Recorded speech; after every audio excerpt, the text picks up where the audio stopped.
Would you voluntarily take well moving down instead of up in your career?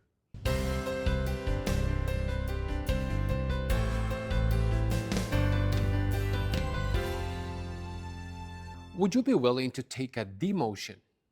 Would you voluntarily take well moving down instead of up in your career? I know, unless due to an extreme need, most of us aren't prepared for that. But let's go a little further.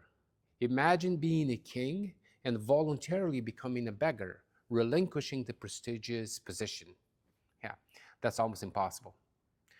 Look into the pages of the Bible, though, and reflecting on what Jesus did for us, we realize how far he went. We notice that he went even further than that. He isn't just a king, he's the King of Kings. And yet, he descended to the bottom of the pit. He was mistreated, he was crucified, he was killed. For how much money would someone do this? I imagine for no amount at all. Christ didn't either. There's only one answer: love.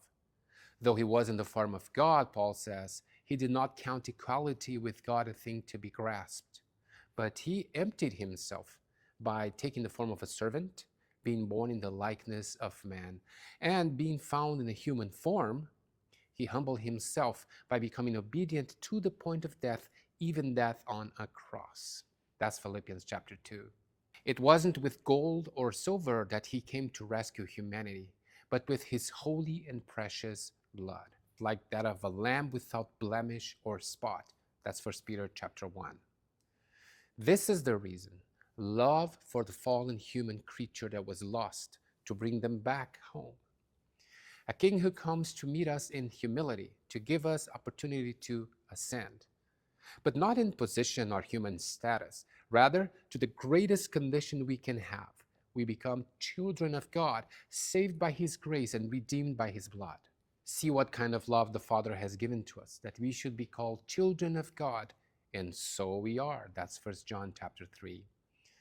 It's when we are in the depths of repentance and look up in trust to him that we have forgiveness, that we are lifted to the heights of God's glory and near to his love. This is our reason for gratitude on Holy Week. The King who comes to meet us in love. The King descended. He let go of everything, not because you and I earned it, but because he loves us. He became a servant while we were still his enemy. He was murdered and still said, "Father, forgive them. They don't know what they're doing." It's already finished. You are already forgiven. You are already lifted to the heights of being God's child. And because of that, you've been given everything. You're free. Free to let go, free to descend, free to serve, free to be in the life with him. We spend most of our energy trying to climb, right? Climb the ladder, climb the status, climb in recognition, climb in comfort. That is fair and sometimes needed, as long as it doesn't become the center of our lives. For as we know, the higher the expectations, the deeper the disappointment when it happens. This isn't about trying harder to be humble. This is about living from what's already true. You have already been lifted. That security frees you to go low. When someone wrongs you today, you can forgive them because you have been forgiven as well for something worse. When you're tempted to demand recognition, you can let it go because you have already the recognition that matters at the core. God calls you his child. When you want to protect your reputation, you can admit fault because your true reputation was secured by Christ, not by your performance. The King descended to meet you. He's already brought you home. In faith, he gives you the blessed opportunity to live like someone who has been found by him. This is the blessed assurance we have. We don't need to be demoted. We don't need to be crazy about being promoted. We know already that we are in the hands of the one who came to meet us where we are.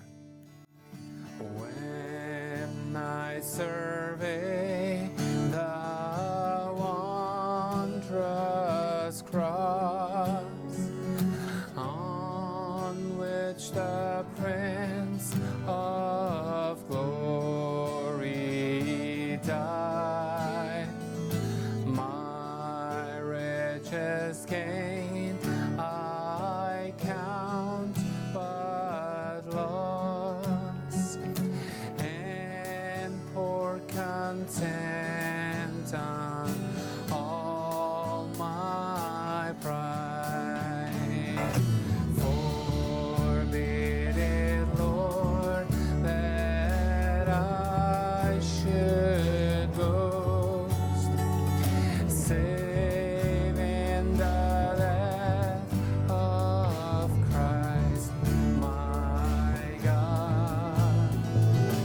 All the vain things that charm me most, I sacrifice them to His blood. Oh, the wonderful cross! Oh, the wonderful cross bids me come and die and find that I may truly live. Great to have you with us. This is 7 Minutes Music and Message from Hope Lutheran in Port Coquitlam, Canada, to wherever you are. Thanks for joining us today. Blessings on your Holy Week, and I'll see you next time. By grace draw near and bless your name. Bless your name.